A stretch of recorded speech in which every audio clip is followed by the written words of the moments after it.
सर्व सैनिक आणि माजी सैनिक यांना मनापासून नमस्कार.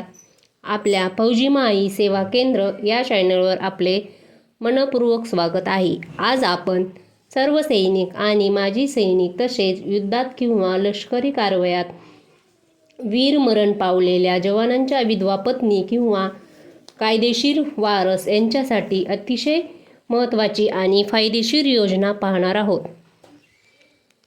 या योजनेची माहिती आपण 5 भागामध्ये पाहणार आहोत.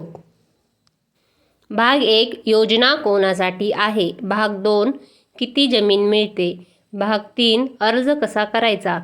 भाग 4 लागणारी कागदपत्रे. भाग 5 महत्त्वाच्या अटी आणि शर्ती.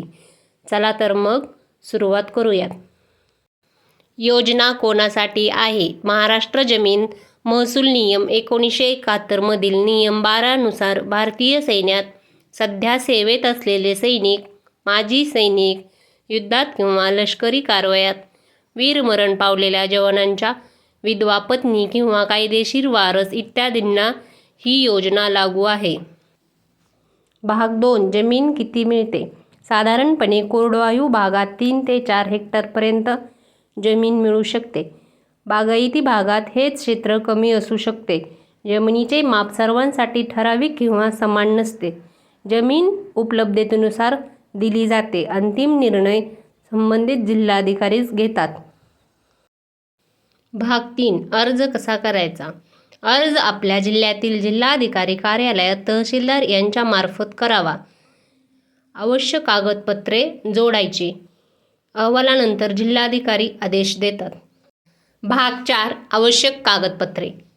कार्यरत असलेल्या सैनिकांसाठी सर्व्हिस सर्टिफिकेट, माजी सैनिकांसाठी माजी सैनिक प्रमाणपत्र किंवा डिस्चार्ज बुक, रहिवासी दाखला, स्वतःच्या नावावर जमीन नसल्याचा दाखला, शपथपत्र इत्यादी कागदपत्रे लागतात. महत्त्वाच्या अटी. जमीन फक्त शेतीसाठीच वापरावी. ठराविक कालावधीपर्यंत विक्री किंवा हस्तांतरण करता येणार नाही. अटीचा भंग झाल्यास जमीन शासनाकडे परत जाऊ शकते. सदर शासन परिपत्रक महाराष्ट्र शासनाच्या www.maharashtra.government.in या संकेतस्थळावर उपलब्ध करण्यात आला आहे. तसेच हे शासन परिपत्रक आपल्या डिस्क्रिप्शन बॉक्समध्ये सुद्धा मिळू शकते. तुम्हाला ही माहिती उपयुक्त वाटली असेल तर व्हिडिओला लाईक करा, चॅनलला सबस्क्राईब करा आणि इतर आजी माजी सैनिक बांधवांपर्यंत नक्की शेअर करा. धन्यवाद. जय हिंद.